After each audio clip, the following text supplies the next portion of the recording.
Okay, tayo manalangin. Sister Ruth. Ikaw. Oh, sige. Amen, amen.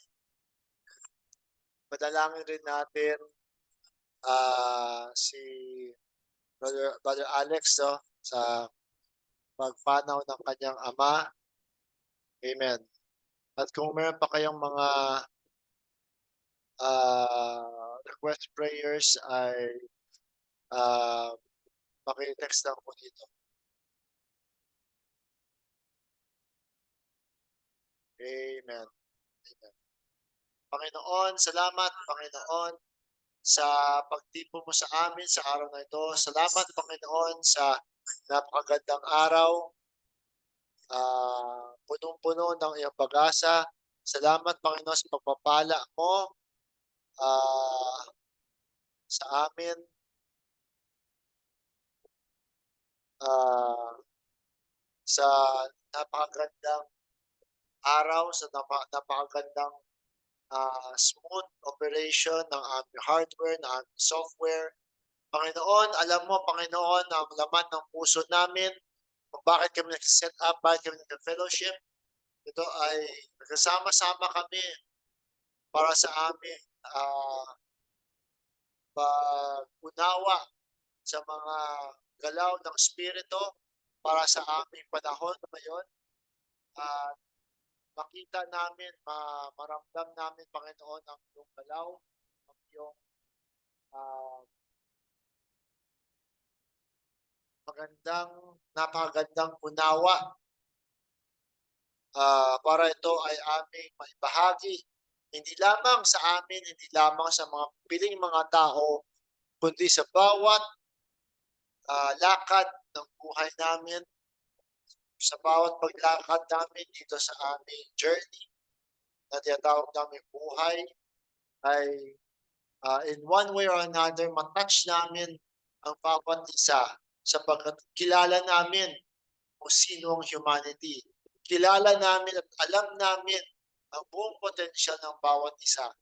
Alam ko, Panginoon, na bagamat ang daming pagsubok, ang daming mga pinagdaraanan, especially ang bansa namin, napakaraming mga pagkukumpi, pangurakot, mga hindi magandang mga nangyayari. Ngunit alam namin, Panginoon, na ito po ay parte ng proseso, parte, Panginoon, ng aming growth and development. At hindi po kami magsasawa, hindi po kami magsasawa sa aming ah, broadcast, sa aming pag-manifest, Panginoon, ng iyong galaw para maramdaman, kahit na hindi sila nakikinig sa amin, ay mararamdaman po nila lahat ng aming nasa puso namin, na-broadcast namin, at sa pamagitan ng aming energy, sa aming frequency at vibration, Panginoon, ay na-absorb to ng lupa. At ang lupa ay nag-broadcast rin ng sarili niyang manifestation sa lupang ibabaw. Naway, Panginoon, nakikita namin, Panginoon, ng bawat tao ay parte ng lupang ito, Panginoon. At masasagap nila, Panginoon, ang kaunawaan, ang koneksyon, anuman yung mga kailangan na ituwid sa bawat isa. Alam namin may tama at magandang panahon para lahat yan ay ma-reveal, lahat yan ay makorek, ma-restore, Panginoon. Dinalangin po namin, Panginoon, ang anumang pangangailangan ng bawat isa. Ikaw po, Panginoon, siya mag-bless kay Brother Alex at ang kanyang buong pamilya, ang ibayong comfort and peace of mind sa pagpanaw ng kanyang ama. Ikaw, Panginoon, siya mag-bless sa kanila ng ibayong ah, kaunawaan at kagalakan at kahinahunan, Panginoon, ah, sa bless mo sila, Panginoon, ng comfort, ng kagalakan na alam na kahit papaano, Panginoon, alam namin na ang pagpanaw ng mga mahal sa buhay ay napakasakit. Ngunit minsan, Panginoon, nangyayari po ito sapagkat may takdang panahon ng bawat isa at kung pipilitin namin manatili sila, Panginoon, ay sila rin po ang mahihirapan. Kaya na-comfort kami, Panginoon, na lahat ng mga tumawid ay hindi po nawawala. Dumadaan lang lahat ng tao sa pintuan at tinatawag ng kamatayan at tuloy sila sa kanilang journey. Ano man yung mga discoveries nila, ay tuloy sila at kailanman, if ever dumating ang oras, takdang panahon na kinakailangan namin ng advice, ng touch, ng reminder sa kanila, ay alam ko na magpaparamdam din sila, Panginoon. Gayon rin sa lahat ng mga narito, Panginoon, ikaw po, Panginoon, siya mag-bless kay Pastor Ed na panabalik mo, iba yung kagalingan sa kanyang katawan, ibaba mo kanyang uric acid at i-bless mo siya, Panginoon, sa kanyang trabaho, panubalik mo sa kanyang trabaho, at kalakasan sa trabaho para siya po ay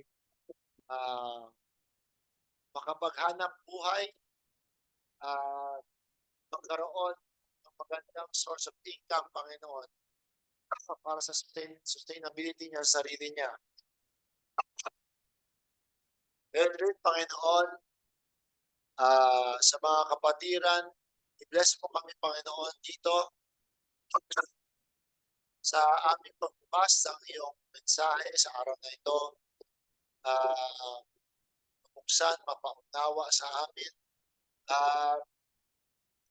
Gamitin mo yung malinahin ko ng mga instrumento, ng talbuyan, ng iyong salita, ng iyong espiritu, na ikaw po, Panginoon, ang siya mag-manifest sa araw na ito. Upang mabuksan ko ang mga mensahe na gusto mong ipahatid, ipaunawa sa mga lahat ng mga nakikinig sa araw na ito. Ikaw rin, Panginoon, siya mag-ingat sa mga kapatiran na papunta pa lamang. Ikaw po mag-bless ng safety, security, Panginoon, and provision ng kalakasan rin. Amen. Ikaw po patuloy na siya mag-bless. Nakikita mo sitwasyon namin ngayon, Panginoon, especially sa sitwasyon ng aking ate. Napakadaming gastusin, Panginoon, sa kanyang kondisyon. Yung hawakan namin, Panginoon, ang iyong pangako, ang iyong pagpapala sa iyong provision, Panginoon, sa mga proseso na kailangan niyang pagdaanan. Ikaw po, Panginoon, na siya mag-bless. Tuloy kang mag-provide, Panginoon. Hindi lamang sa kanya pangangailangan, sa lahat namin mga pangangailangan, Panginoon. Ngayon rin, Panginoon, sa mandako, ang iyong mga ministers, ang mga kapatiran, i-bless mo, Panginoon, ang mga pangangailangan ng bawat isa, maging ito man financial, maging ito man physical healing, maging ito man ay psychological peace, maging ito man ay deeper understanding, magkaroon lamang ang bawat isa ng unawa na lahat ng unawa at pagpas sa bagong pagbabago ay kailangan manggaling sa sarili. Kailanman ay sana po ay may tanim ko sa lahat ng tao, especially dito sa Philippines, Panginoon, na ang mga gawain na pangsarili ay hindi lamang ito nakasisira sa kanilang mga kapwa, kundi ito rin ay degrade sa character ng isang tao, Panginoon. Mga character na hindi tama, character na hindi nakakalago. Sana po ay makita ng bawat isa na ang pagbukas natin sa bagong unawa, sa pag-habol natin sa mga bagong bagay, ay magsimula po ang pagbabago sa sarili namin.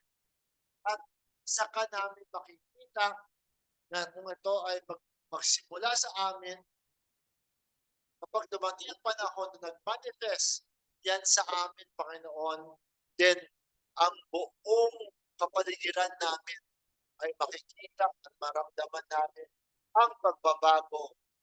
Amen.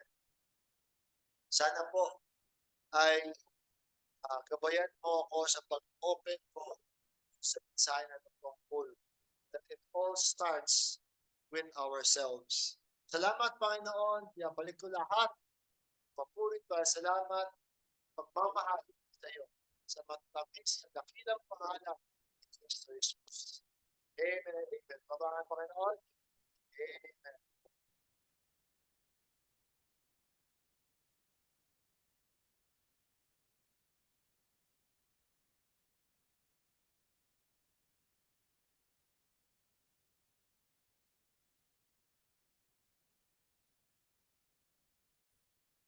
Okay, teka, punta tayo sa slide.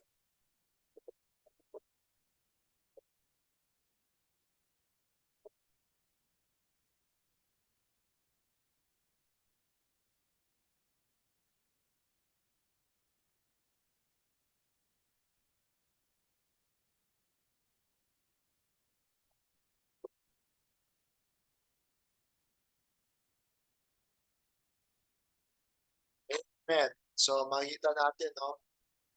Ang title ko today is It All Starts with Ourselves.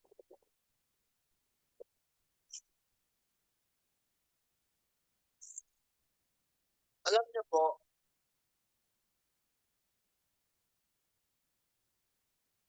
ang mga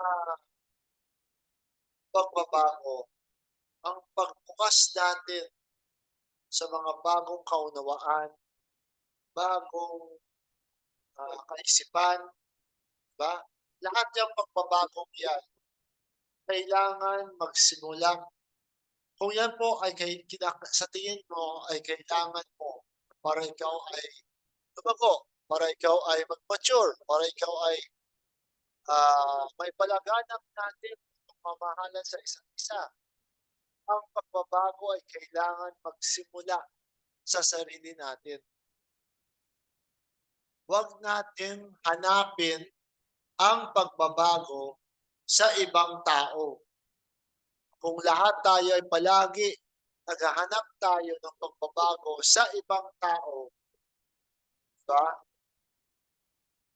Then, wala pong mangyayari up to now. No? Nakita natin yung takbo ng Espiritu, ng takbo ng ministry, ang takbo ng revelation all throughout the years.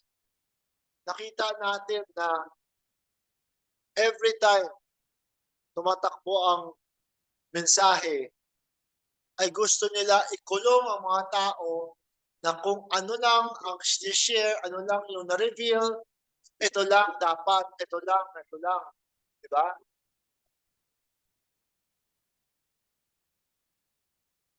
Na hindi natin nabibigyan ng ibang tao ng free will para ibahagi nila sa atin. Yung parang feedback ba? Diba? It's also important to listen to the feedback of people who is listening to you. Because through that way, you understand where you need to correct or you need to make fine tunings in how to share uh, the understanding. Amen. Whenever we share to people, we cannot just restrict them and say, whatever I said, when I translate it this way, you need to say it word for word.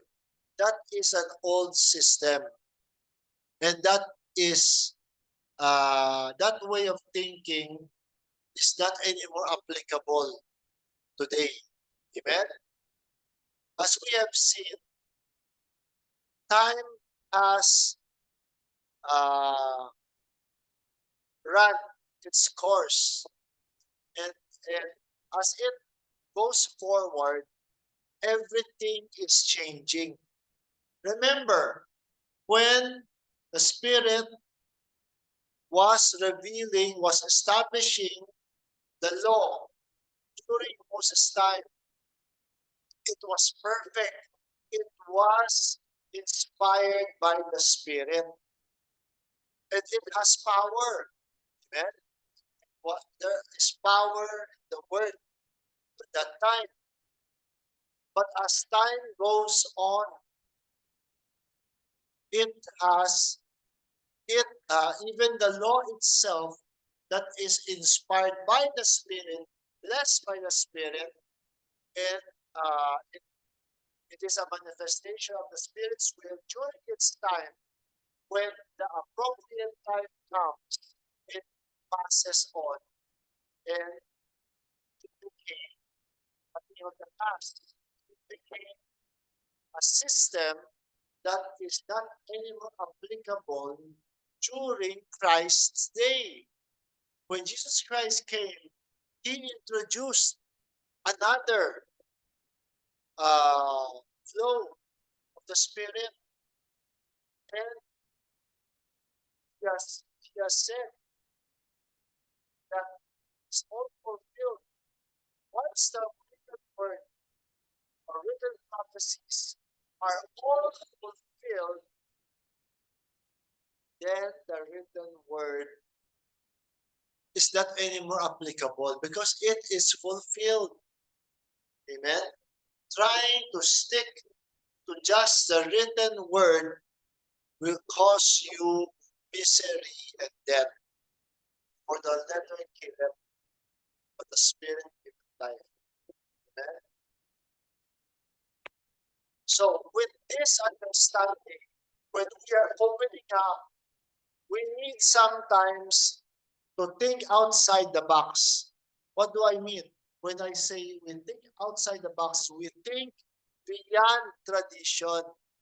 Tradition that when we read something in the Bible that is a blessing to us, let's not just apply it to a certain number of people, to a certain group, to a certain people, just because they believe in the testator or they believed in Jesus Christ. Yes, those who has believed in Jesus Christ are blessed. Amen. But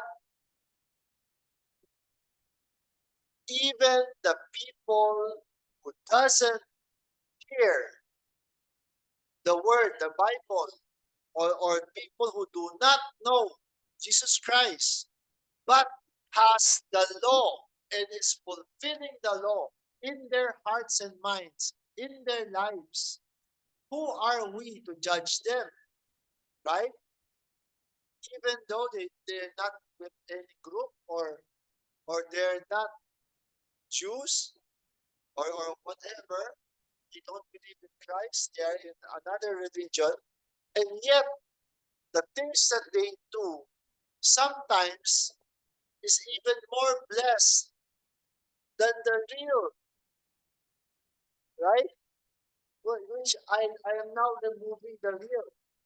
For everyone is, uh, I am now, I now am able to see humanity as a whole.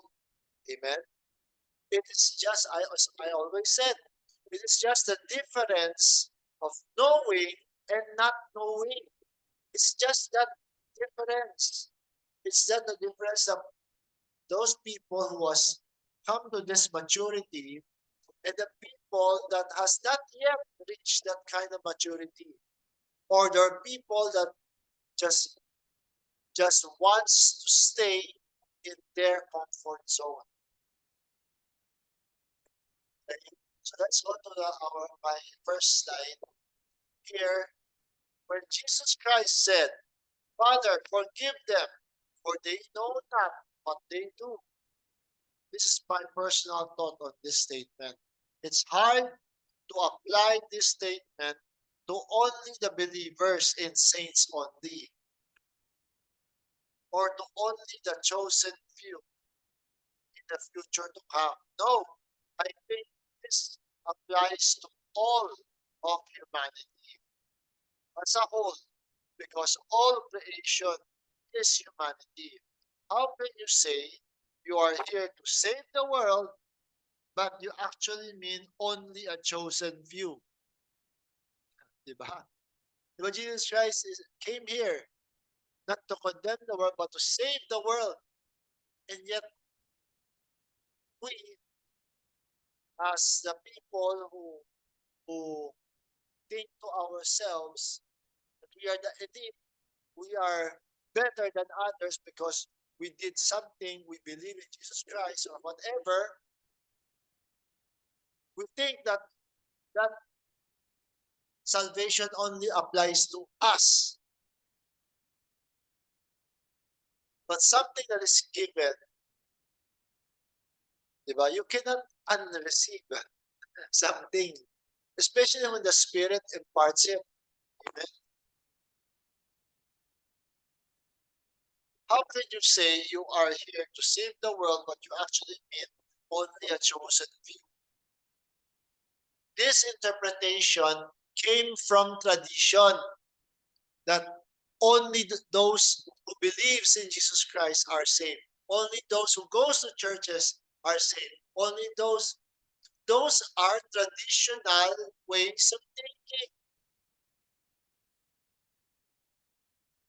When the thief on the cross told Jesus Christ, remember me when you are in paradise. And Jesus Christ said, right this moment, you will be with me in paradise.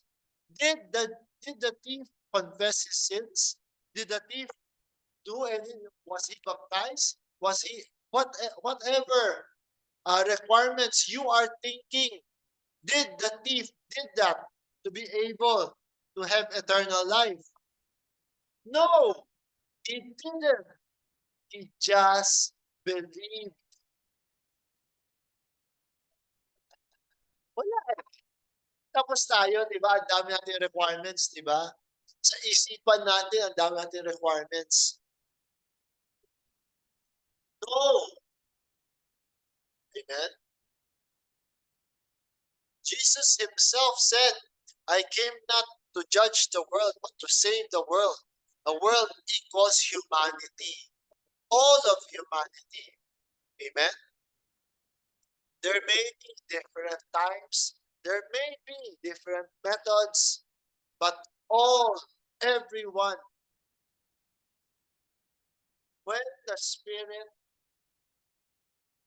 who, I always say this, humanity is not created by the Spirit. Maybe that one will be thrown away or whatever, will be burned in hell. No, everything, everything that ever existed came from only one source. One source. How could that source throw away something that came from itself?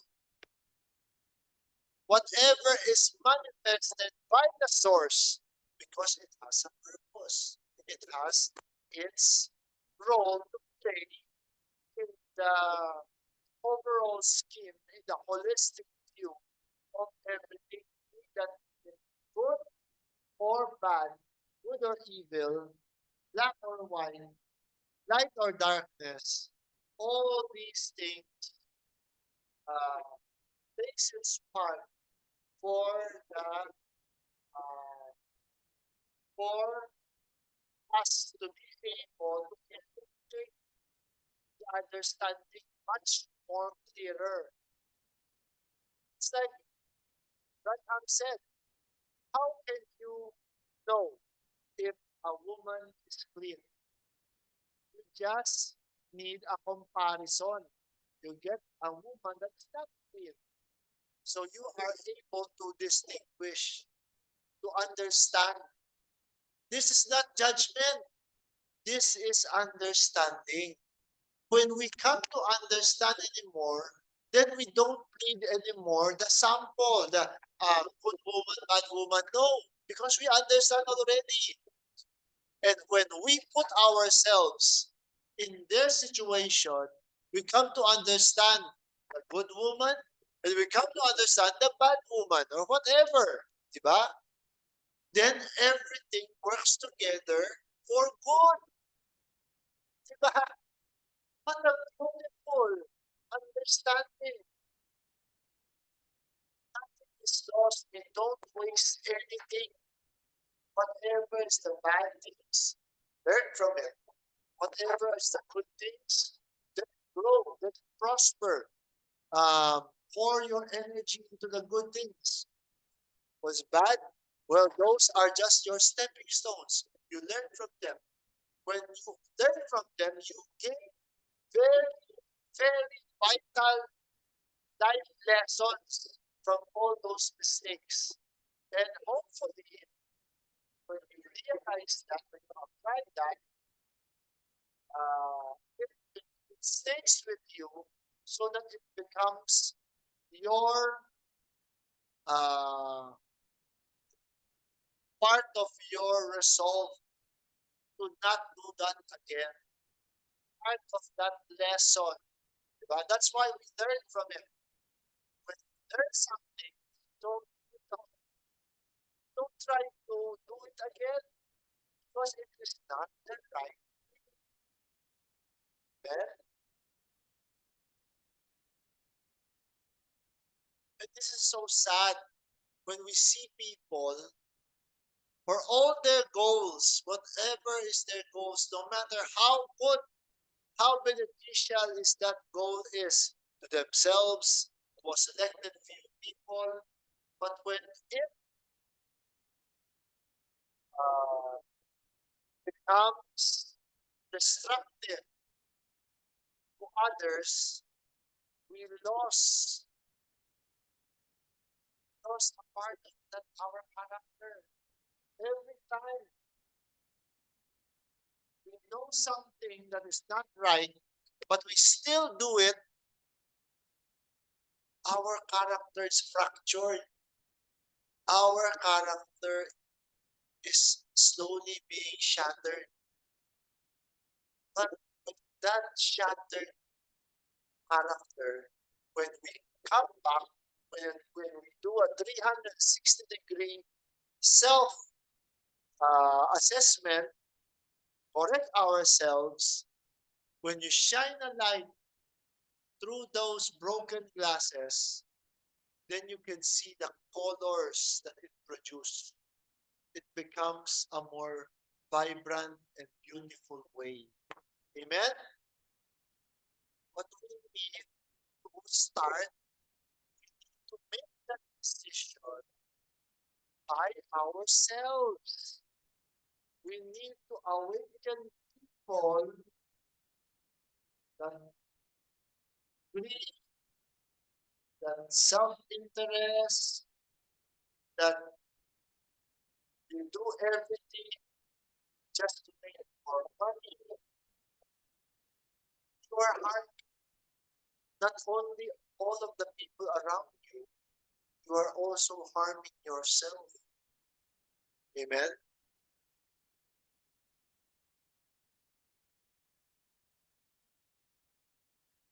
You may grow your ego, but you don't know you lost a part of yourself. Next slide. Brother Don shared this.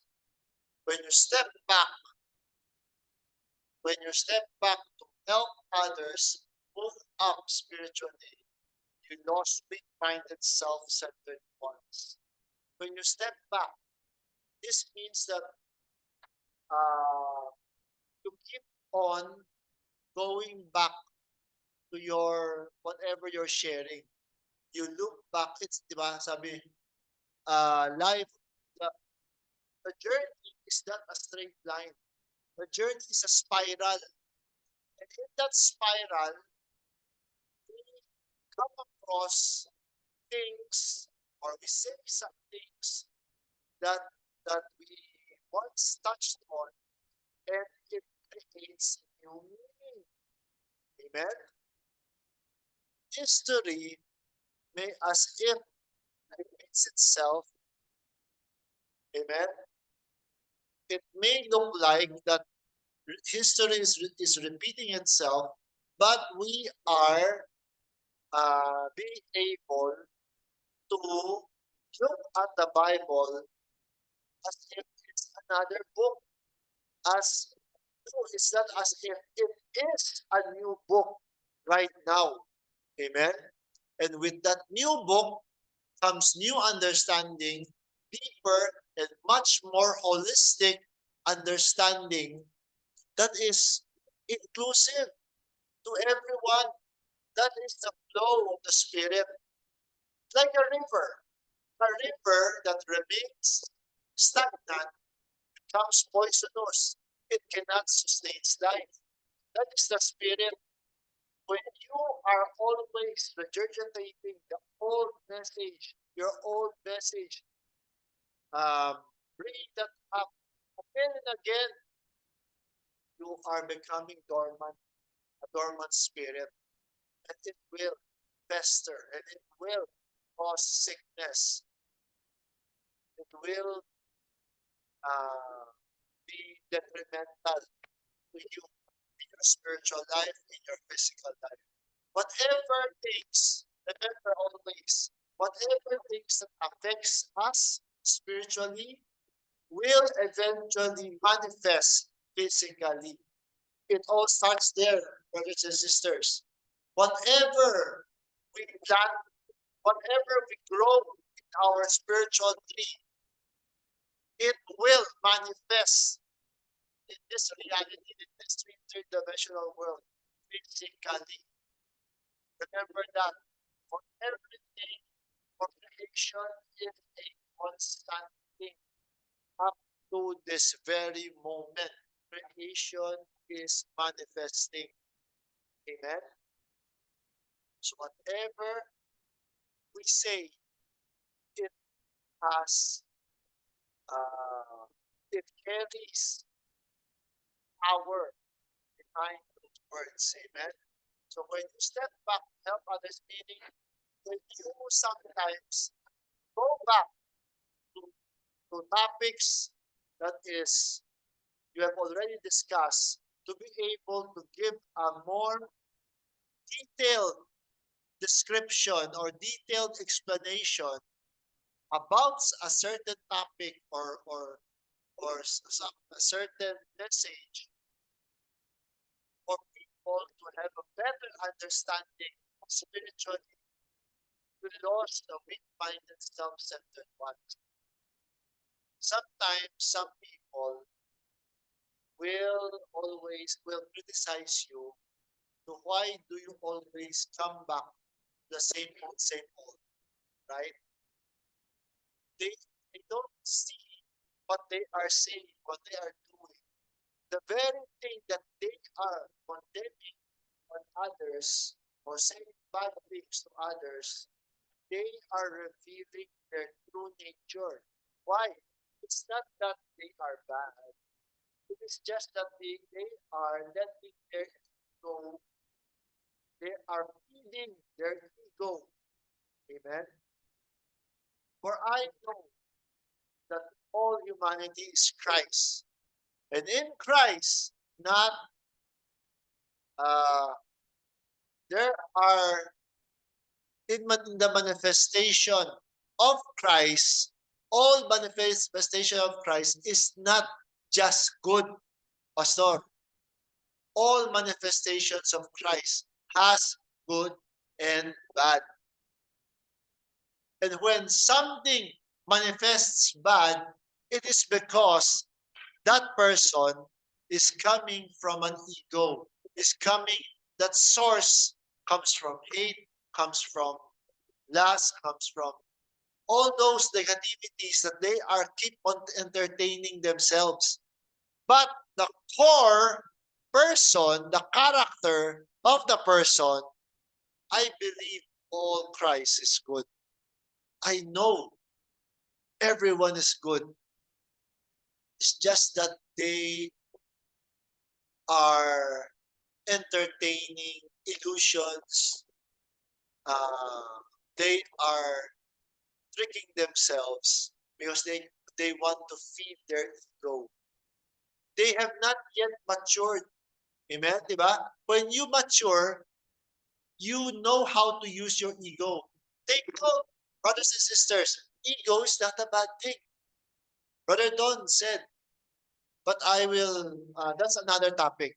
But ego itself is not bad.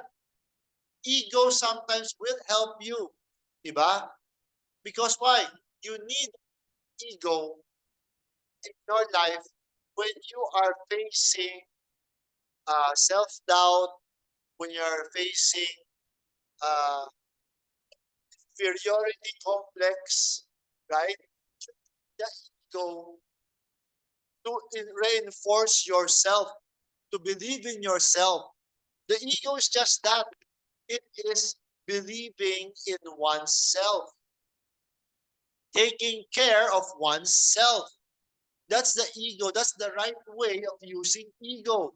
But when you use ego to show how good you are against others, how better you are, how superior you are to others, then that becomes a misunderstanding. I always said, all these struggles, all these fightings, all these people that the people takes advantage of other people, all these are misunderstandings.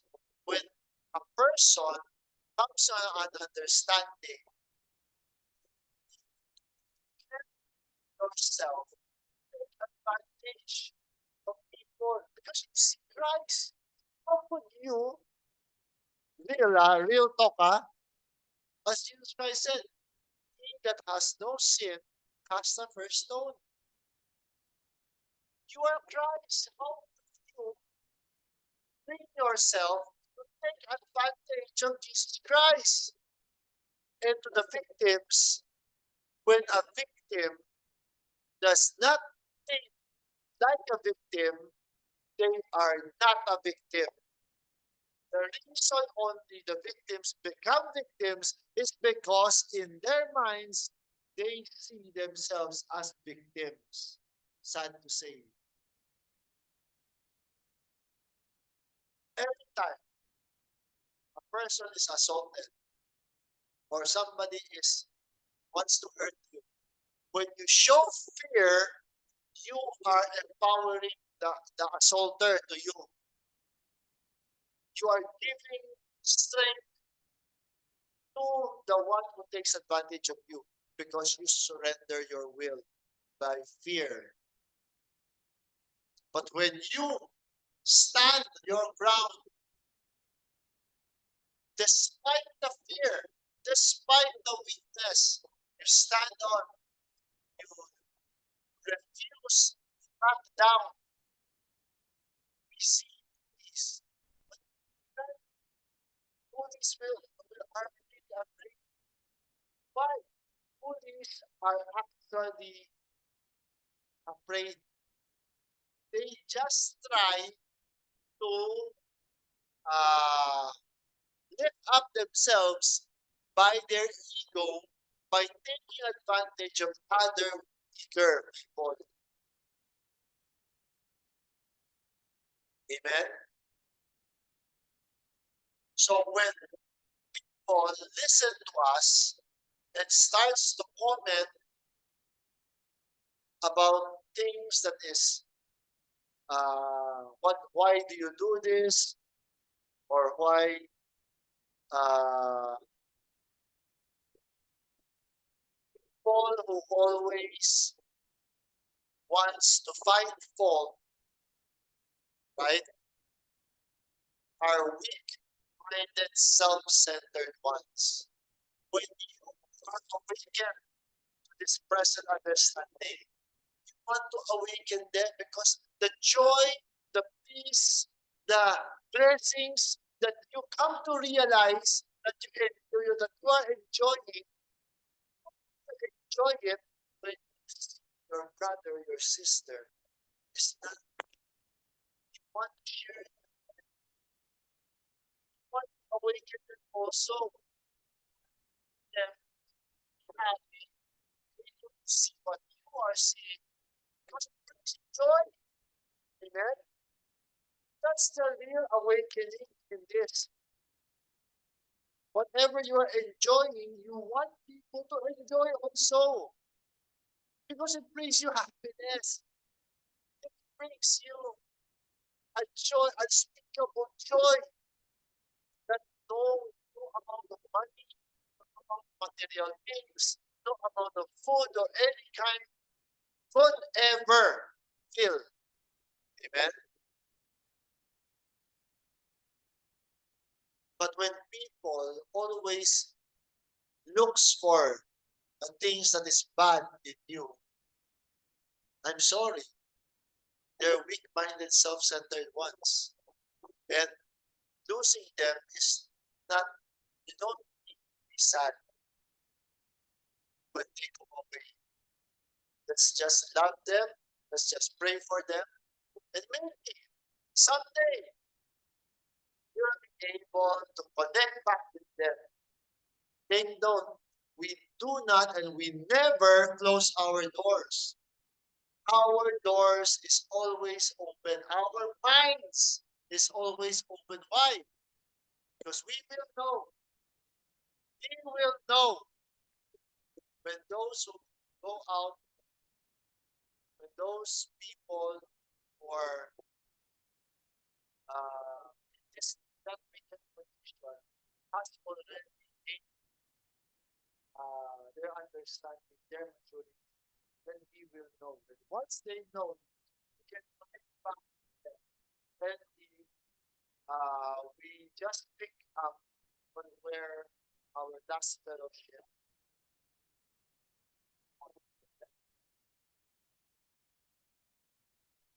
So no one is left behind. You help people. They may be that that that lower vibrational frequency. It has a purpose. And don't close your doors to them. Whenever as time goes on in the future that you meet up again, when you connect with them again, when you see their maturity,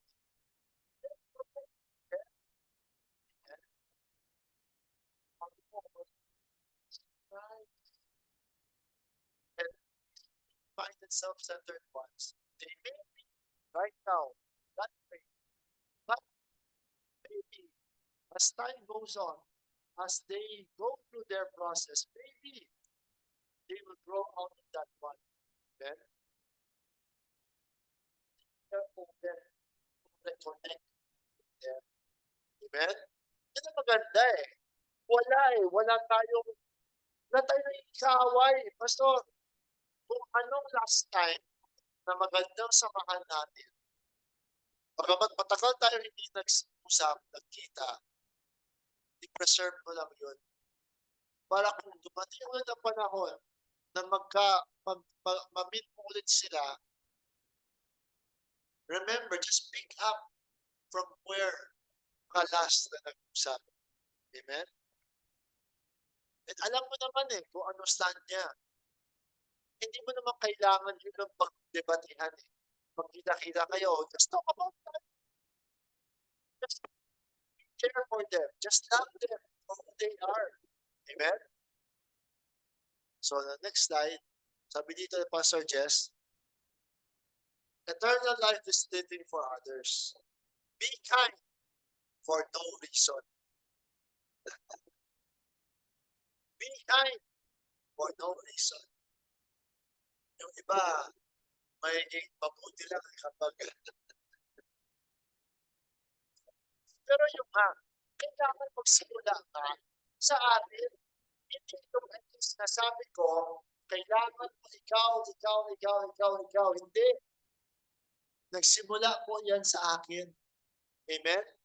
At testament ko yan sa lahat ng mga nakakilala sa akin. Amen? Sapagkat minamanifest ko ang eternal life as I live for others. Amen?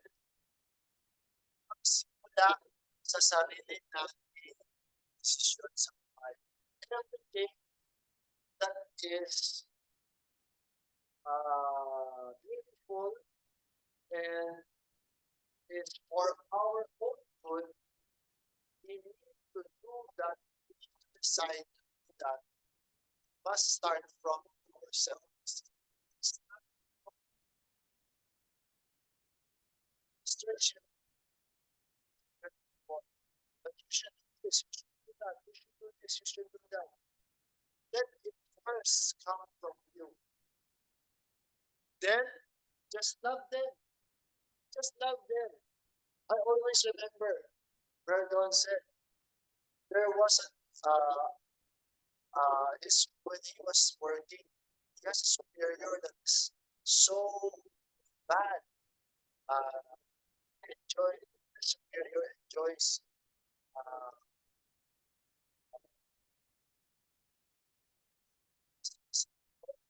superior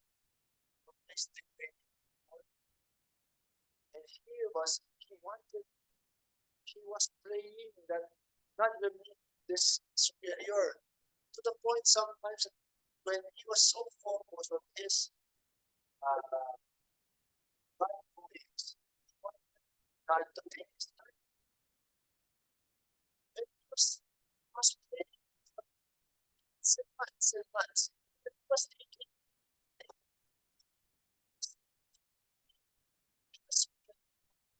Pardon said, why not just love him? And when he, as time goes on, when he was able to bring himself, bring and love that person for who the person is, the Spirit, I'm not sure what happened. But the bottom line here is you love nonetheless, even though they're doing bad. Amen? Love them nonetheless. Because the Spirit will move. Amen? Trust in the Spirit. Have faith. It needs to start from within. It starts with us. We must decide, despite of the characteristics, the lower vibrational frequencies that the person is manifesting, we need to look past that. Amen. Welcome po. And love them nonetheless. Amen. Because through that love, miracles happen. Impossible things becomes possible. Amen. And eternal life is living. Amen. So your next slide, sabi dito, Pastor Edwin, na-inspire ako sa mga postings ng mga pastor. So all this world needs is a change of heart. and regeneration. A renewing of the mind. That's our commission. A new song coming back from Sunset Mountain and putting this out there from the cloud that we have entered the golden age, the secret pavilion. We have the secret element in us. We have the power. The kingdom is on earth and establishing himself. Welcome. Establishing himself. That's what's going on right now. These are going on and it's happening on the earth. There are great prophecies that are happening right now. Amen? So we could see all this world needs is a change of heart. A change of heart. Palitan natin yung puso natin mula sa puso na palaging namomroblema, puso na palagi naghahanap ng kamalian sa iba, puso na palaging nag-aalanganin, maraming mga inferiority complex, puso na hindi naniniwala na lahat ay gaganda, mga mga ano man, yung mga nag-aalinlangan, yung mga disbelief, yung mga unbelief, di ba? Kailangan palitan natin yung puso natin. Sapagkat yung pagpalit ng puso natin, ano yung pagpalit ng puso? Yung pananaw mo, yung pag-iisip mo. Amen? Yung pag-iisip mo, kailangan magbago ka. At minsan, ang pagbabagong yun, kailangan ay magbago tayo labas sa kahon. Anong kahon na yun? Ang kahon ng tradisyon. Amen? Diyan tayo nakukulong.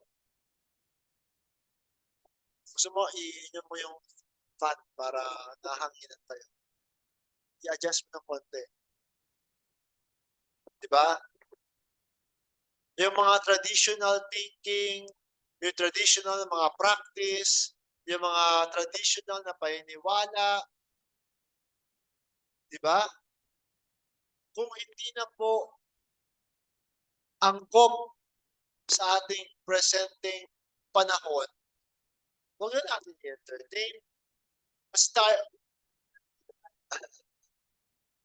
it's already alive and it also is something that will cage you. Diba? Ikukulong ka ng tradisyon. Sabihin ng tradisyon, ganun eh. Kaya hindi ako pwede ganun, hindi ako pwede ganun, hindi po ako pwede ganun. Amen? Diba sabi ng tradisyon, ito. Kaya hindi ako pwede ganun. Eh sabi naman, sa kasunod, diba? Na sino man na mag-isip na siya ay perfecto, siya ay perfecto. Pero sa tao, hindi perfecto.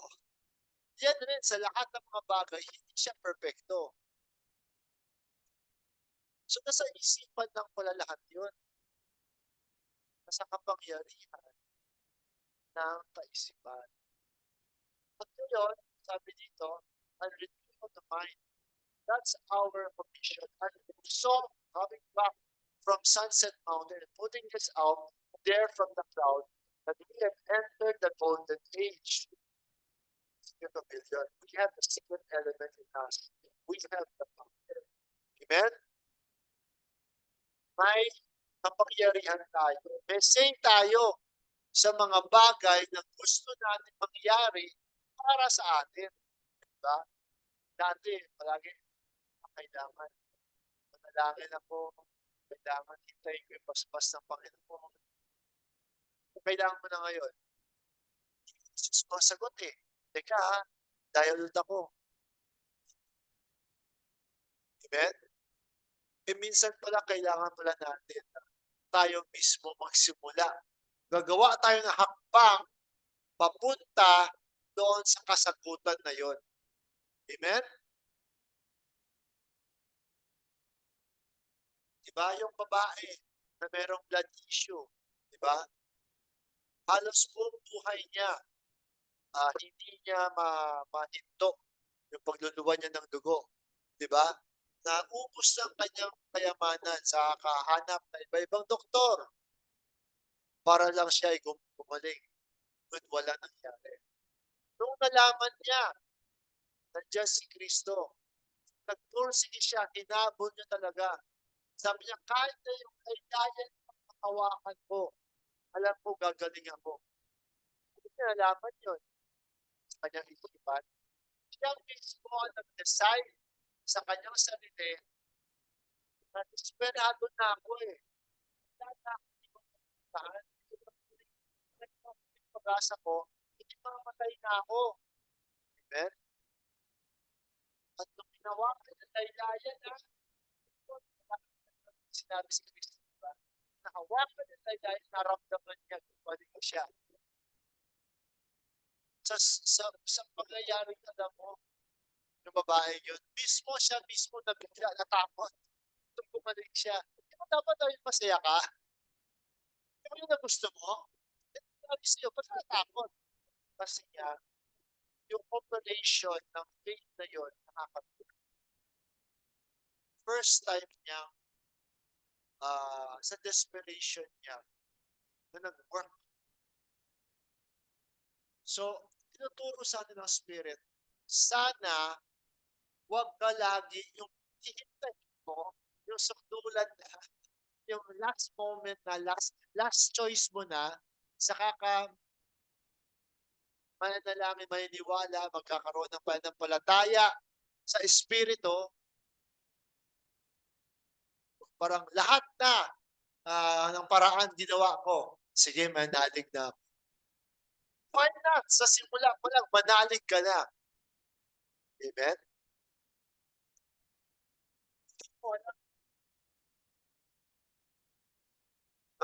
Maaaring maging pagpapala. At sana, alam nyo nga, hindi ka na, marami kang mga bagay na hindi mo na kailangan pagkumin sa sarili mo. Diba? Bakit ginawang napakasimple ang mensahe? Diba? Bakit kailangang mamatay si Kristo sa krus ng Kalbaryo para sa kalinisan ng lahat ng kasalanan? Kasi ang kasalanan, for the longest time, ay balakid sa tao na palagi niyang niraramdam, palagi niyang nasa isipan niya, ako'y nagkasala, ako'y madumi, ako'y ganon, ako'y ganon. At kung hindi ako naghingi ng kapatawaran, hindi ako nag-sacrifice ng dove, ng bull, ay hindi ako malinis. Mamaya kapag namatay ako, saan ako, pupunta ako ng impyerno, whatever. Amen? Kaya ginawa ng lahat. Hindi lang yun. Ginawa ni Kristo, siya'y namatay sa krus ng Kalbaryo. Dala niya lahat ng kasalanan ng buong mundo. At inaangin ni Kristo ang kanyang righteousness, ang kanyang katwiran sa lahat ng tao. Amen? Kaya, kailanman mo isusuko ang inyong katwiran. Sabihin mo, hindi na ako, ay hindi na ako, ay hindi tao lamang ako. Ano ginawa ni Kristo sa Kalbaryo para sa iyo na pinabalik ko naman? Alam nyo ba na kapag hindi nyo inaangkin yung katwiran na binigay sa iyo ni Kristo, para mong pinapako ulit si Kristo sa krus ng Kalbaryo.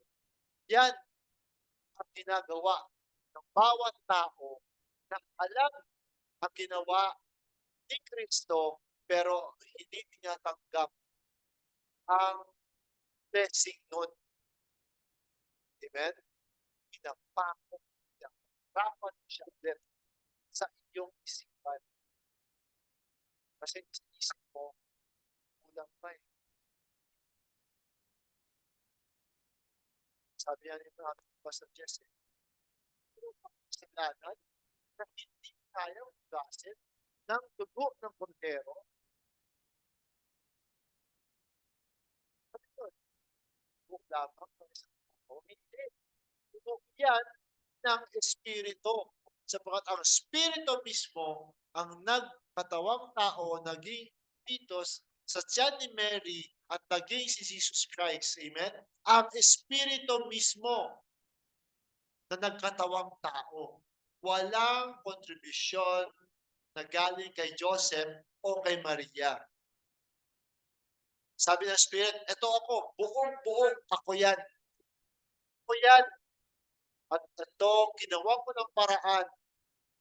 Diba? Kailan namatay? Si Kristo. Kailan tumulong ang dugo ng kordero? Diba? Bago pa man tinatag ang sanlibutan. Hindi ba sa krus sa Kalbaryo? So, sa krus sa Kalbaryo, ang literal na pagpako kay Kristo, literal na tumulo ang dugo, yun ang fulfillment ng propesya. Pero sa isipan ng Espiritu, lahat tapos na. Alam ko, nakikita ko ng mga problema ito. Ginawa ko ng paraan. Bago pa man nagkaroon ng creation. Tapos tayo na problema tayo.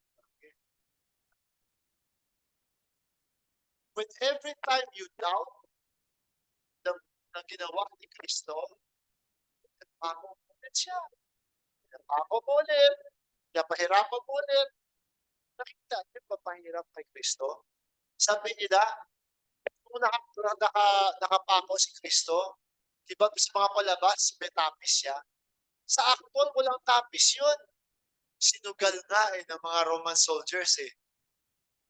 Tapos, sa sobrang bugbog niya, sabi sa kasulatan, parang hindi mukhang tao. Sabi ni Brardon, parang alam mo yung karne na kasabit na tumutulog dugo.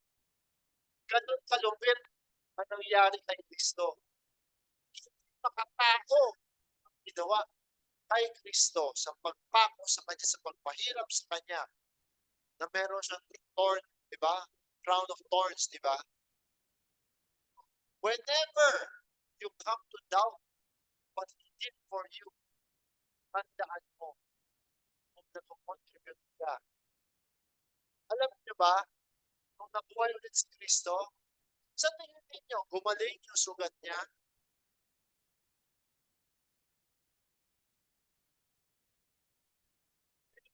Siya sa magsimulo, sabi niya kay Tomas eh, hawakan mo kamay ko, yung sugat. Hawakan mo paginiran ko, yung sugat. Pagkaman siya ay resurrected, kaya niyang pagalingin yung mga sugat na yon. Pero it chose to retain that. Amen? Because yan yung ministry ng Cordero. Amen? And it will be an everlasting covenant sa lahat. Sugat pa rin siya. Kahit na resurrected siya. Kasi di ba nag-aalinlangan si Thomas? Remember? Resurrected na siya eh. Sabi ni Jesus Christ, hawakan mo yung sugat ko sa kamay. Sabi mo, gumaling siya. Hawakan mo sugat ko sa tagiliran. Yung pag-doubt ninyo, doon kumikirot yung sugat na yun. Amen? Kaya nahiya si Thomas eh, kay Kristo eh. Amen? Remember that, mga kapatid. Never doubt. All the Spirit has done for you will always be for your good. Kahit na parang ang pangit na nangyari. Paano ito nangyari sa akin? Itong mga pangit na pangyayari, itong tao kung ano siya sabi sa akin, itong pangyayari na parang hindi maganda. Hindi, you need to learn from that. Nangyari yan sa iyo, sapagkat alam ng Espiritu, kaya mo malagpasan yan. Pero kailangan mong pulutin yung aral. At kung tumakas ka, hindi mo inalam yung aral doon, mga kapatid, yung pangyayaring yun, uulit yun sa buhay mo hanggang sa ma-learn mo ang iyong lesson. Bakit? Bakit sa Philippines? History is like repeating itself because the people as a whole, as a nation, refuse to learn from their mistakes. And so the cycle continues on. Nahalal. Ulit, yung anak ng diktador. Diba? Kung sa nagtataka ka, bakit yung ekonomiya natin ganon? Nagtataka ka, bakit ang daming corruption ngayon? Ako hindi na. Nakita ko, but tuloy lang tayo. Amen? O it is the Spirit. May lesson ng Spirit na tinuturo sa ating lahat. Amen? Bagamat damay-damay na, yung hinalal ninyo, yung mga desisyon niya, nagpabigat sa amin, nagpabigat rin sa inyo. Kayo naghalal eh. Pero, ang importante dito ay alam mo galaw ng Spirit at you always pray. Pray na pag-overcome ang mga tao, makita nila magsawa na sila sa mga dating gawain na ito. Mga korupsyon na wala nang napapanagot. Mga perang nawawaldas, lumalaki ang utang ng Pilipinas, pero hindi pa rin nagbabago ang mga tao sa kanilang desisyon sa paghalal ng kanilang mga tao sa gobyerno. Yung lesson yan, bakit may kasamaan? Upang ang tao masuya, magsawa sa mga kapuluktutan at magbago ng buhay. Kung walang hindi maganda nangyayari, tignan mo, nagiging lakas tayo, nagiging walang pakialam. Diba? Doon sisira ang society. But with these things na nangyayari, tinuturuan ng madla, tinuturuan ng tao. Alam ko, naniniwala ako, mas maraming Pilipino na ngayon na educated at alam na. Amen? Ano man yung pamamaraan nila, ang Panginoon ang siya nakakita, nakakaalam. Basta tayo, tuloy tayo. Kailangan ang pagbabago ay magsimula, hindi sa simula sa ibang tao. Ang pagbabago kailangan magsimula sa ating sarili muna. Amen? The kingdom is on the earth and establishing himself. That's what's going on right now. These are going on and it's happening on the earth. There are great prophecies that are happening right now. Remember, where is the kingdom of the Lord? Diba? Yes, it's in each and every one of us. Ito, naghahari na siya sa bawat sa atin. Amen? Hayaan mo maghari siya. Pangunahan ka sa iyong mga desisyon sa buhay. Amen?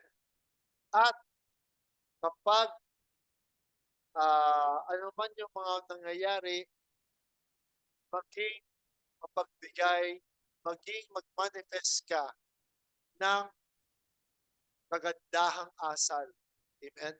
At yan po ay maramdaman. Alam niyo ba, sa anumang encounter mo sa mga tao na merong hindi magandang layunin sa'yo, kapag ikaw nagpakatotoo, nagtayo ka sa iyong prinsipyo, at naging mabuti ka sa kanya with all innocence, di ba? Silang mahihiya. Silang magbabago. Bakit? Kasi ang Kristo sa kanila ang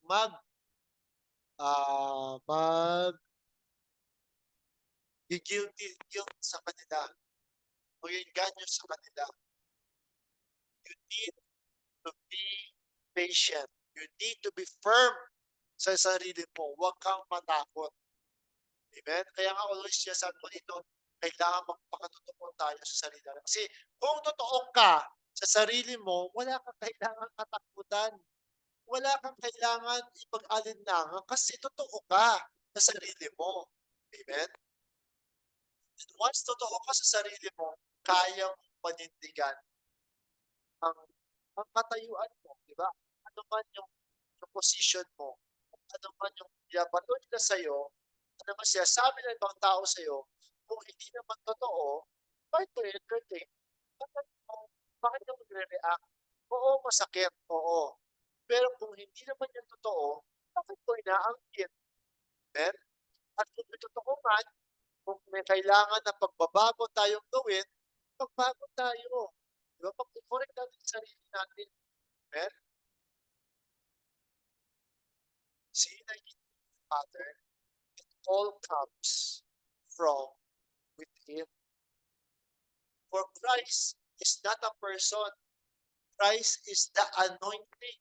Christ is the very spirit that is giving life and manifestation to all creation. But the Spirit of Christ is neutral. Tandaan nyo, the Spirit of Christ is neutral. Ang pagpapala, kaya nga sabi nila, di ba? Ang ulan ay bumabagsak sa righteous at sa unrighteous. Di ba? Kasi neutral yun. So, kailangan, ba parang isipin mo,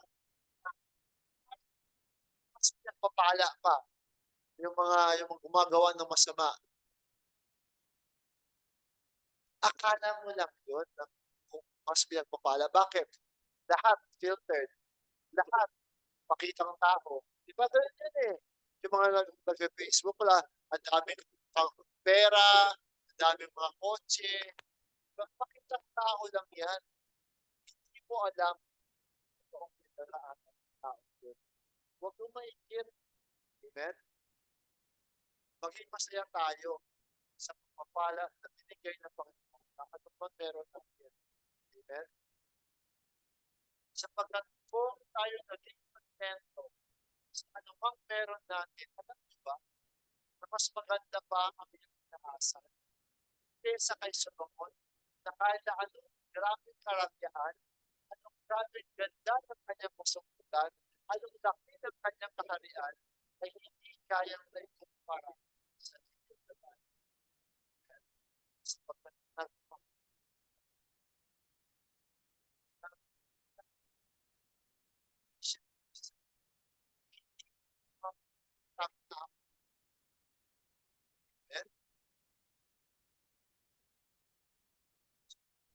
next time, Brother Kit Gomez sabi nito, the struggle isn't a detour. It's the process. Okay, it's the process. It's in the hard seasons that your strength is shaped. Diba? Ang muscle, diba sa mga mabibigat, bakit sumasakit ang muscle mo? Kasi actually, yung muscle fibers natin, nabubuhay yan, pero ang maganda dito, nag-repair yung katawan natin. At once nag-repair yung muscle nerves natin, nagiging mas matibay yan. Kaya nga lalong tumitibay na kapag madalas ka nagbubuhat ng mabigat, babagay at babagay ang iyong katawan na lalong lalakas ka kasi nga nag-develop ka ng muscles mo. Diba? It's in the hard seasons that your strength is shaped, your patience is tested, and your character is refined. You don't grow in comfort. You grow when it's tough, when it's uncertain, when you keep going anyway. So stop trying to skip it. Embrace the lessons. Let the struggle mold you, not break you. Because on the other side of pressure is purpose. Okay? Kasi ang quote dito, next slide, stop trying to skip the struggle. That's where character is built. Embrace it. Learn from it. Grow from it.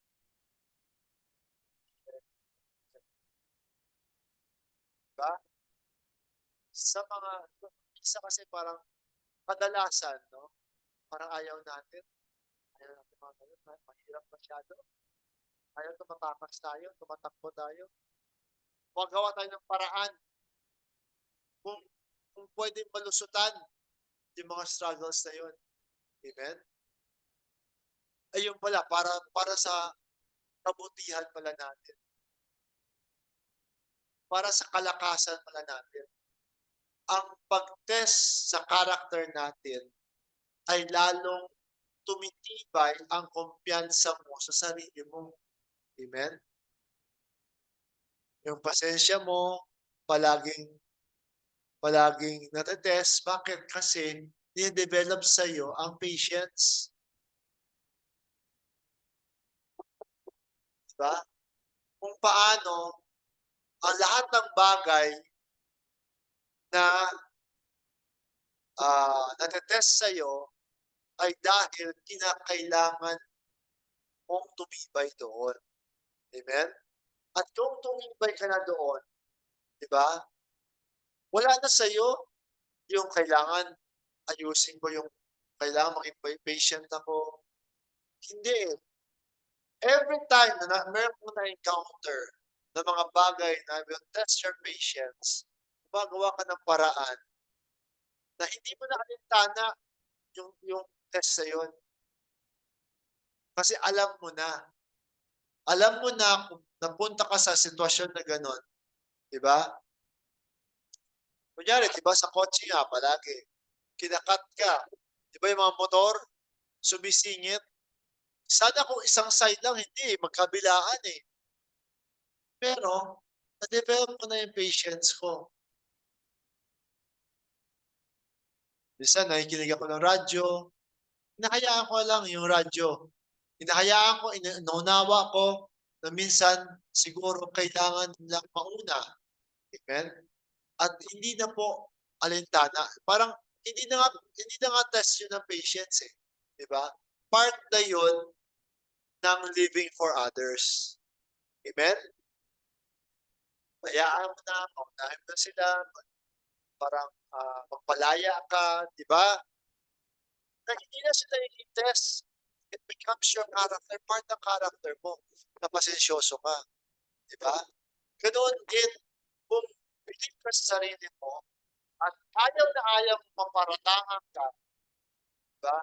Eh marami, di ba, na-develop mo na yung sarili mo, kilala mo na sarili mo, kaya kung ano maparatang, kailangan mo na sa mga paratang sa iyo, hindi naman totoo. Di ba? Sa mga paratang na hindi totoo sa iyo, pero nag-react ka, nagtutulong kang totoo ang paratang sa iyo. Hindi naman totoo. Hindi naman totoo. Sinusugod mo, pero sumasagot ka. Nagiging ang totoo ang paratang sa iyo.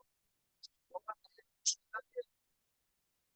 natin bigyan ng kapangyarihan sa emosyon natin sapagkat sa mga, di ba? The time na hinayaan mo magkaroon sila ng kapangyarihan sa emosyon mo, talo ka. Lagi ka mait. Amen. Diba? Pinari ang eh. Huwag mo ipangbayan sa ibang tao. Bakit? Kasi yung stress, nakakamatay talaga. Pero magkakasakit ka. Alam niyo ba yung stress? Pumapatay yun ng mga healthy cells natin. Para kang, diba, marami kang pagpikaharian ka. May mga tauhan ka na mahal mo. Pero dahil sa stress, namamatay sila. Diba? Ito ang control sa iyong stress. Diba? Saan nanggaling yung stress na yun? Sa pagbibigay mo ng kapangyarihan sa ibang tao na mamanipula ka ng iyong emosyon. Ano emosyon yun? May paratang sila, natakot ka, nagalit ka. Huwag mo sabihin hindi ka na-stress kapag nagalit ka. Huwag mo sabihin hindi ka na-stress kapag natakot ka. Huwag kang matakot, huwag kang magalit. Sabi nga nila minsan mga vloggers, di ba yung mga nagbabashing sa kanya, nakatawa lang sila. At pupulutan nga nila lang ng mga diba? Kaharian mo, kahit pupurupok yung kaharian mo, kapag binibigay mo ang kapangyarihan sa isang tao, nasisira yung katawan mo, yung mga tauhan mo, magandang trabaho, mahal na mahal yung mga tauhan mo, tapos sinahayaan mo mamatay sila. Hindi nila magawa ang trabaho nila kasi i-entertain mo ang galit na i-entertain mo, di ba? Huwag mo i-entertain. Ito totoo, ba't ako maapektuhan dyan? Ito totoo I will not even face that with a response. Amen? May mga pagkakataon may mga pagkakataon na kailangan i-block mo. Di ba? What is important is you realize you are Christ, you are the kingdom of heaven. And when you look within, pumunta ka sa trono. Siyempre, kaharian, may trono yan. Imposible magkaroon ng kaharian na walang trono. Nasa, ha? Nasa langit. Ang layo naman ng trono mo. Kaharian mo dito, pero yung ang trono mo, kung nasaan yung kaharian mo. Nandoon sa loob ng kaharian mo ang trono. Ngayon, ka sa loob ng trono, ito sabi. Sumisigaw mga anghel, mga elders, holy, holy, holy. Everything is holy. Ha? Everything is holy.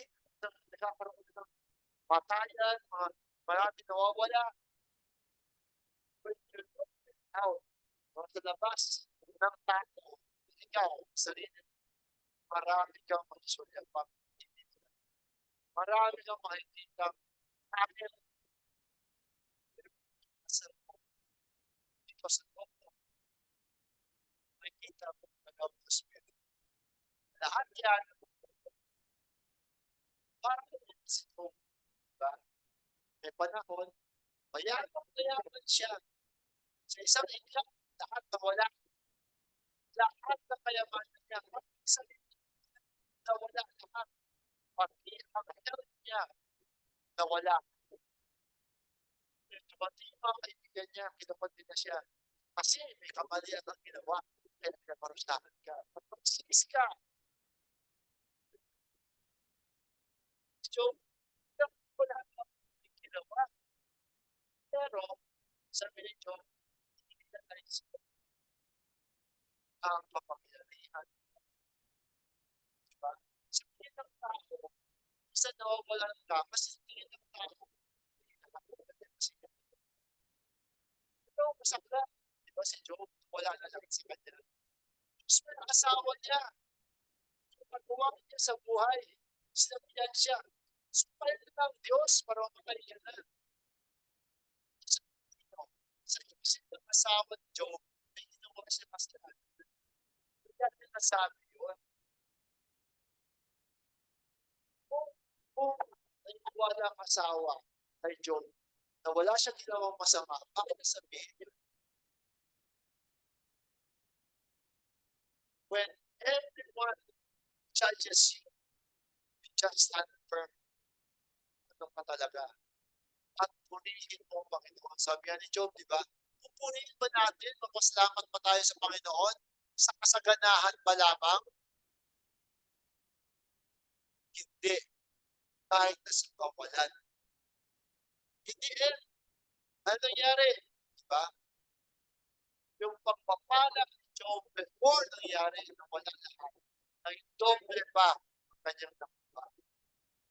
Amen? So, may mga proseso, may mga panahon sa bawat sa atin. Minsan, dumadaan tayo sa grabing pagsubok. mga tao na tumitingin sa'yo.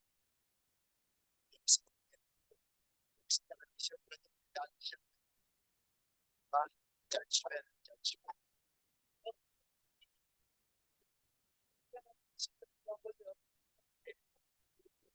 Pagpapagal mo lang, eh, sa pagmamahal ng yan, panahon lang yan, proseso lang yan. Kasi proseso yun. Kasi diba? Sa parang kaya yan, ganun din. Kasi ganun sila. Parang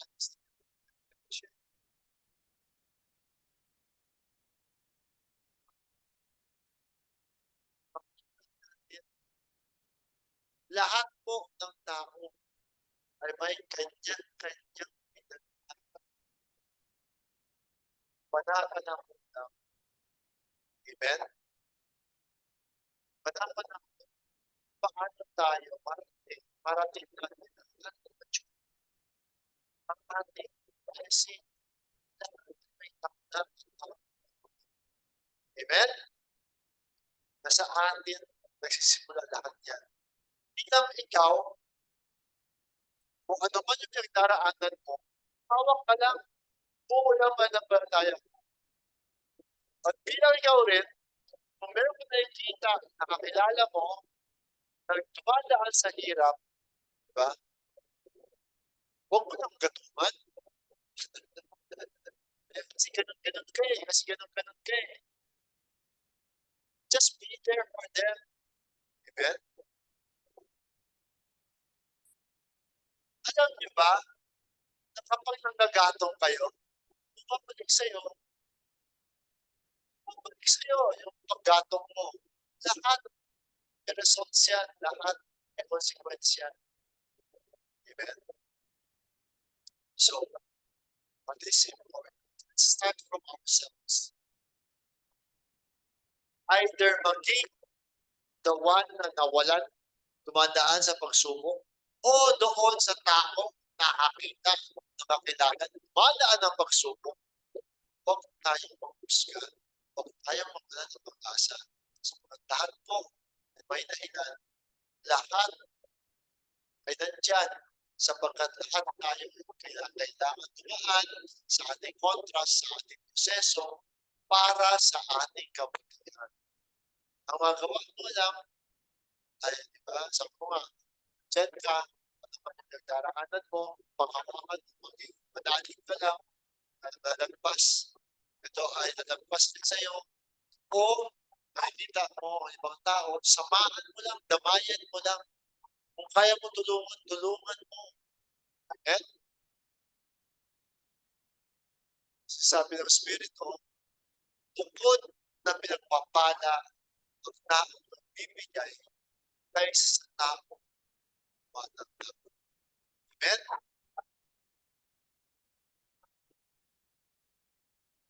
So, the next slide, sabi dito,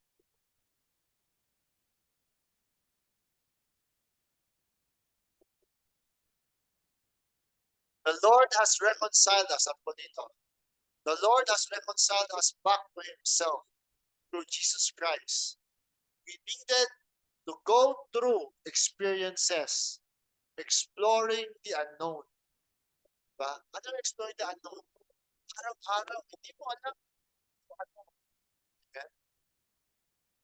Pero, ang maganda dito, hindi ka nalakot. Kahit na hindi mo alam kung ano nangyayari. Eh, tuloy ka lang, makikilala mo ba sarili? Something that is unknown is not necessarily bad. It's just that each of us needed to go through that phase in our life. Amen? Lahat mo ay merong pagdaraanan na ito.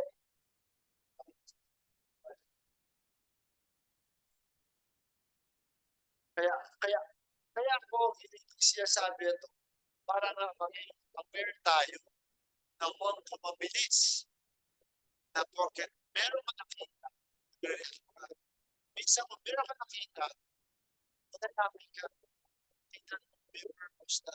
Bakit? Sa pagkatilakat ng mga nangyayari ay may purpose. Nakikita mo. Ano ba yung nakikita? Matuto tayo. And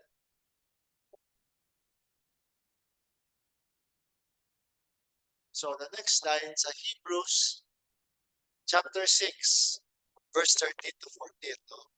For when God made promise to Abraham, because he could swear by no greater, he swore by himself, saying, surely blessings I will bless thee, and multiply I will multiply thee. Diba? Mismo ako, Panginoon eh. Wala siyang panisumpaan. Hindi sa sarili niya. Kasi nga, in-establish niya ang pagpapala sa lahat ng binhi ni Abraham. Sino ba mga binhi ni Abraham? Hindi lamang sila literal na Israel. Amen? Kundi ang spiritual na binhi ni Abraham. Lahat ng tao. Lahat ng tao yan. Just let us look at it on the bigger picture. Amen? So, di ba, ang creation, sabi ko nga, nung ginawa ng Panginoon, ang mga ibon, kinausap ng Panginoon ang hangin. Nung gusto niyang gumawa ng isda, kinausap ng Espiritu ang tubig. Nung gusto niyang gumawa ng lahat ng nasa lupa, naglalakad, magapang sa lupa, kinausap niya ang lupa. Ngunit sa paggawa ng tao, wala siyang kinausap sa labas niya. Ang kinausap ng Espiritu ay sa kanyang sarili. Sabi niya, let us make man in our image and likeness. Diba? Bukod kami ang tao. Nung ginawa ang tao, wala pang lupa yan. Espiritu pa lang yan eh. Sa chapter 2 eh, no? Diba? Saka, he formed man in the clay. Saka naging katawan. So, may creation. Amen? Sabi ni Brother Don, alam nyo ba, ang Panginoon na siyang may likha ng lahat, kinailangan niyang magkaroon ng panampalataya sa sarili niyang sinasabi. Alam niyo ba yon? Sabi ko, kasi papalagi inisip natin kasi sinabi ng Panginoon, sinabi ng Diyos, sinabi ng Creator, automatic, lahat, nandiyan na. Hindi. May exercise rin ang Spirit mismo sa kanyang sarili. Kinailangang manalig ang Spirito sa kanyang sariling salita at umusbong ang creation. Ganoon makapangyarihan ang pananampalataya. Na kahit mismo ang Spirit, kinailangang manampalataya para ang kanyang thoughts ay ma-express. Amen? Meron pa ba kayong maisip na mas makapangyarihan kesa sa pananampalataya? Kailanman huwag nating isipin na parang baliwala lang ang pananampalataya. Napakahalaga ng pananampalataya. Amen? Diba? Well, hindi ko naisip yun noon eh. Inisip ko lang, basta sinabi ng Panginoon, makapangyarihan naman siya, lahat magic. Sinabi niya ito, lahat, ito na. Hindi. Kinakailangan ng Spirit mag-exercise ng pananampalataya sa kanyang bawat na bigkas para for creation to happen. Amen?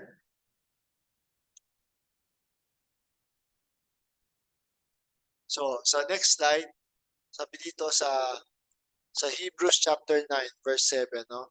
But into the second went the high priest alone, once every year, not without blood, which he offered for himself and for the error of the people. 'Di ba yung sa Old Testament, yung high priest, 'di ba nag-offering siya sa tao. Pero bago pa siya mag-offering sa ibang tao, mauna muna sa sarili niya. Always 'yan, always. Kailangan malinis sila kapag pumapasok sa Holy of Holies, 'di ba? Kaya nga sabi palagi may nakatali sa paa. Kasi kapag pumasok ka sa Holy of Holies at hindi mo nalinis maigi ang iyong kasalanan, patay ka sa presensya ng Spirit. Eh, paano mo ma-retrieve yung katawan kapag namatay sa Holy of Holies? Kaya may tali. Para hilahin yung bangkay. Amen? So, sa mga pagkakataon na sa tingin natin ay meron tayong gustong i-correct na tao, meron tayong nakikita na mga pangyayari na gusto natin, kailangan mag-correct yung tao yun, magbago yung tao yun, simulan mo muna sa sarili mo. Maaaring malay mo, kaya mo nakikita yan kasi sumasalamin yan sa sarili mo rin. Amen? Bagamat ngayon, hindi na kapag nagkasala ka, patay ka agad. Diba? Nawawala yung lesson ng growth. Kapag nagkasala, patay agad. Nagkasala, patay agad. Kaya nga nangyari yan sa Old Testament lang. Matuto na yung Spirit. Sabi na, hindi na natuto yung tao. Patay agad, patay agad, patay agad. So yan, gawin natin yung diba? Ito mo makikita ang totoong pagbabago sa isang tao. Yung mga kriminal, na naging pastor na, di ba? Naging bago. Doon nakikita yung tunay na nakasama. Doon mo nakikita yung tunay na strength ng character ng isang tao ay sa mga biktima. Yung mga biktima, especially mga babae na biktima, di ba, ng rape. Pero kaya nila matotoo, share sa ibang babae para ma-empower sila. Para hindi sila maging mga biktima rin. Amen? Doon mo nakikita yung totoong lakas ng tao na na-overcome nila mga kaibigan, na-overcome nila yung victim mentality, na-overcome nila yung mga obstacles sa buhay nila. Amen? Ganun din sa bawat isa. Kaya nga, meron kang pinagdala. Kasi,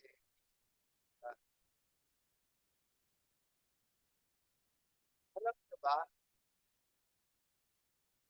sino ang nag-decide sa mga pagsubok na pinagdaraanan? Ang Diyos. Hindi.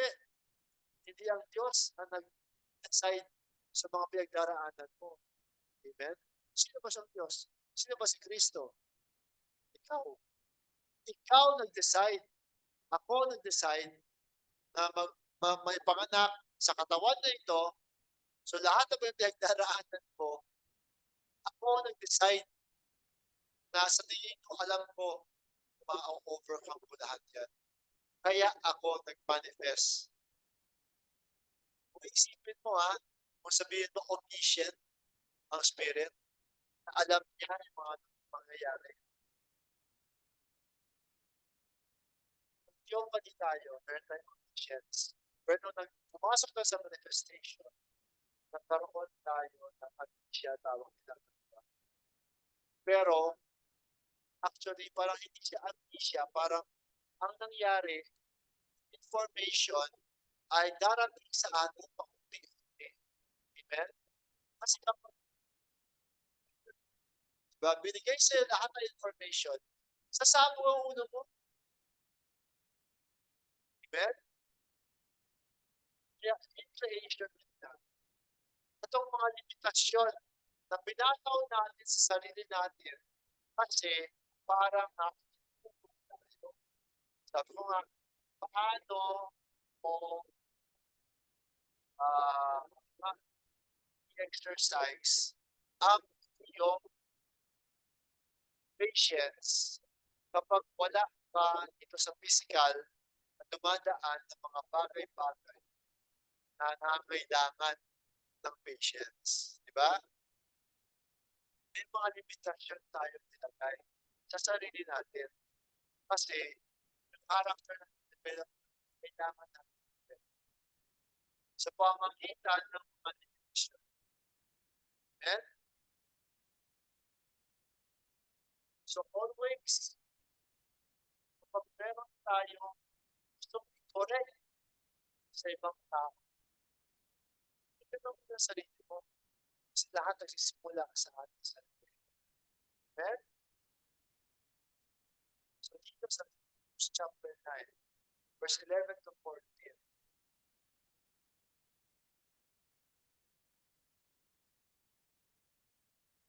sabi dito, verse 11, but Christ being come on high, come and high priest of the things to come, a greater and more perfect tabernacle, not made with hands, that is to say, not of this building, neither by the blood of goats and calves, but by his own blood he entered in once into the holy place, having obtained eternal redemption for us. Verse 13. For if the blood of bulls and goats and ashes of the heifer, sprinkling the unclean, sanctify him to the purifying of the flesh,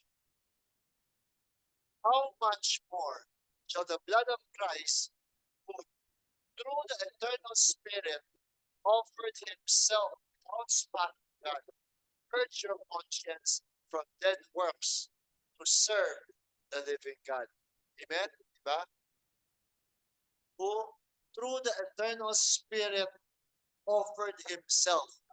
Diba? Kaya nga, hindi po hiwalay si Kristo, kundi siya po ay equal ng Ama, the fullness, diba? The fullness of the Godhead bodily, para ma-experience ng Spirit first hand lahat ng mga posibleng walang sabihin mga kahinaan. Amen? Para maging testamento sa ating lahat ng alam ng Espiritu. O kaya, pero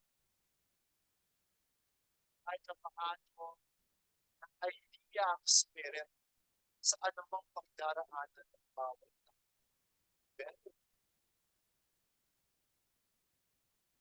Who through the eternal Spirit offered himself without spot. Sa pamagitan ng Espiritu ng eternal ay ginamit si Kristo para maging handog sa atin. Kaya nga, kung sa proseso ng pagkakatulog, nawala ang presensya ng Panginoon. Kaya nga, sabi ni Kristo, Father, why hast thou forsaken me? Pinaramdam sa Kanya ang Kanyang mortality, ang Kanyang limitation. Amen? Sapat kung nandyan ang Espiritu ng Ama, hindi mamamatay si Kristo. Amen? Pero kailangan ma-fulfill lahat. Kaya kailangan sa Kanya. So, mismo, no, ang Creator, ang siyang nakaunawa. At siyang hanggang ngayon, dinadamayan. Amen? Sa tingin ninyo, may Kristo lang siya. nag-indwell si Kristo. Sa Kristo, di ba? Kailangan ako'y umalis para dumating ang comforter. Amen? At nung dumating ang comforter, hindi yung sa upper room, sa kalang ng buhayan, Holy Spirit, hindi po. Amen? Yung mga spirit ng lahat ng creation is now can yan ang pag-indwell ng Holy Spirit sa atin. Parang gigising ka na ito pala ako. Ito pala ang totoong ako. Di ba? Parang hirap isipin no, na ako, pag namatay ko, hindi na yung katapusan ko. Palagi ganoon tayo eh. Na kapag namatay ako tayo, mamatay kasi kung tayo matapos yung buhay natin. Hindi pala buhay natin, pag gawin ng pamatayan, buhay pala. Di ba? Kaya doon, nabasag yung kapangyarihan ng kamatayan. Ano yun? Yung takot sa kamatayan, binasag ni Kristo. Amen? So, tuloy tayo sa last slide ko. Sa huling slide. Hebrews chapter 9, verse 24 to 26. For Christ is not entered into the holy places made with hands, which are figures of the truth, but into heaven itself, now to appear in the presence of God for us. Nor yet that he should offer himself often, as a high priest entered into the holy place every year, blood of others. For then must he often have suffered since the foundation of the world. Diba?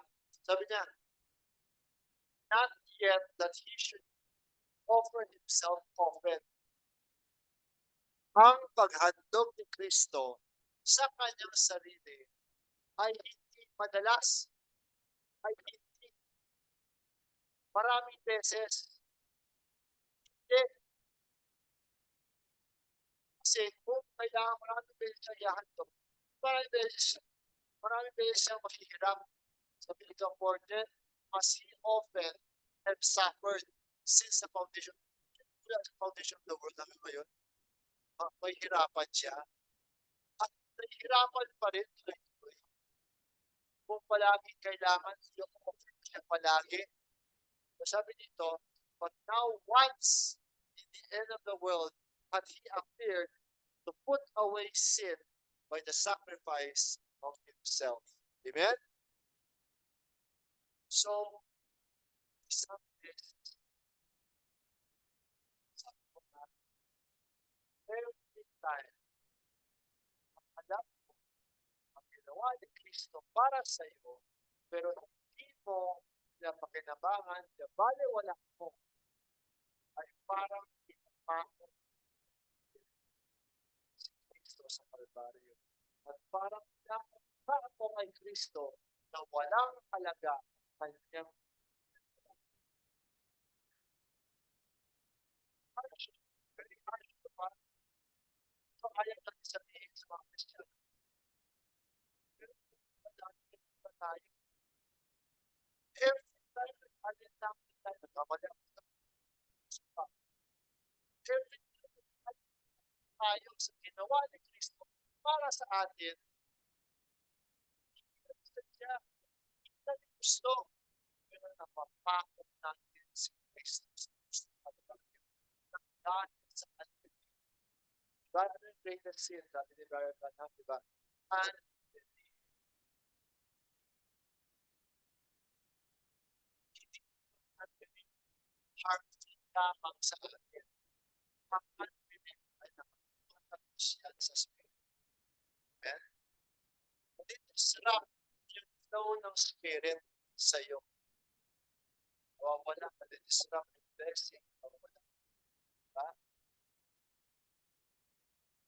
Kailangan ang standing ng Spirit.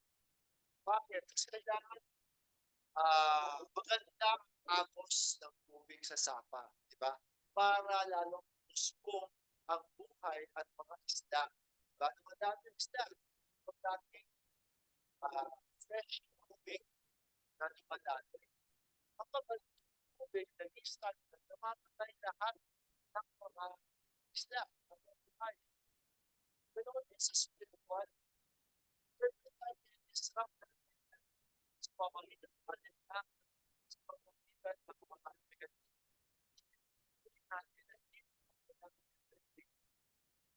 i-disrupt natin sa spirit sa atin. Kaya, sila sa iyo, mga kapatid, 20, and sapagkat nandito na tayo sa presence mo ng understanding, nakikita natin ang ganda ng unawa na ito. Sa ganda ng unawa na ito, sobrang simple na kaya mo maramdaman mabuhay sa ibang tao. Makita mo yan, alam niyo ba yung pag-share natin, yung pag-share natin sa kanila, sa natin tayo sa kanila, na ang Kristo sa kanila, ang siya magpapakuspo ng ng building na tinanim natin. Bakit? Sabi ni Paul, ako nagtanim, ako nagdinig, diba? Pero ang pagkuspo nun ay ang Espiritu lamang ng mga pagpapakuspo. Maaaring tayo, dahil ang dinig mo, ano tayo ng araw, kapag walang papala ng Espiritu, sa binhi mo, hindi mamumuhay ang binhi. Hindi siya umuto na maging halaman. Amen? So, never, never doubt. Kapag kailangan kapalitan ng konting kabutihan sa ating kapwa, tayong lahat ay nagtatin tayo upang hindi na parang isipin sa Kristo. But for the pleasing ang Kristo nila, yun ang pag-usbong sa kabutihan nila. Pag-usbong na hindi matayong halaman, hindi tayo yung realization nila sa sarili nila. Usbong, kabutihan, tahan, hawak gawa, ano ba? Kailangan mag-isip sila sa potential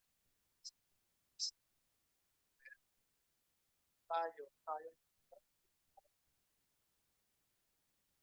wala lang,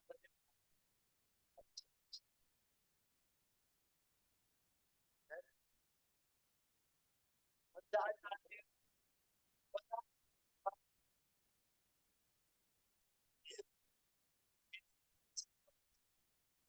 kaya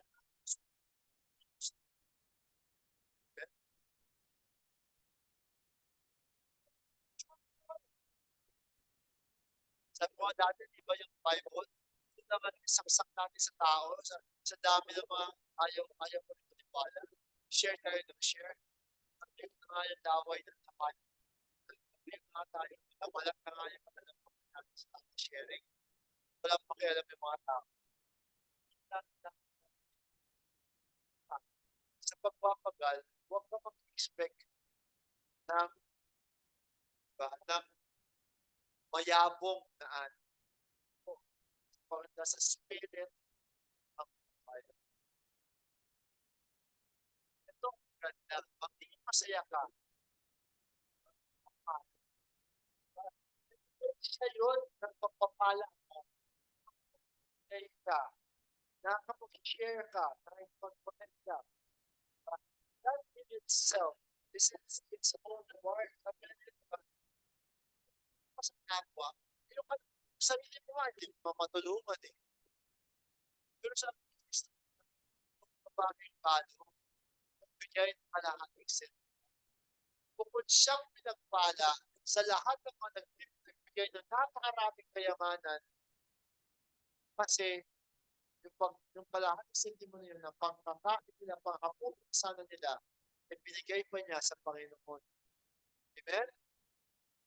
Naniniwala ako gusto mo magpapala sa babae palong yun. Kailanman you're able to itong understanding na na-practice mo, na naisa sa buhay mo, na-exercise mo, na na-share mo, na nakapag-connect ka sa bawat tao, is a reward in its own. Kapag sa iyo. Amen? Look how far you come. Ngayon pa ba tayo magpapapagod? Ngayon pa ba tayo mahihinaya? Ngayon pa ba tayo aatras? Amen. Thank you, Lord. Napahaan, Panginoon. Ba, ang ganda. Ang ganda ng present understanding natin. Pero kailangan manggaling yan sa within sa atin. For if it did not come from within, anong kahinatnan nun? Lahat ng klaseng hindi maganda, uusbong doon. Amen? So tuloy lamang tayo. Tuloy lamang tayo sa anuman yung mga gawa natin, mga trabaho natin, anuman yung mga pinagdaraanan natin, tuloy lamang tayo. Lagi kang nakatutok sa galaw ng Espiritu sa iyong sarili.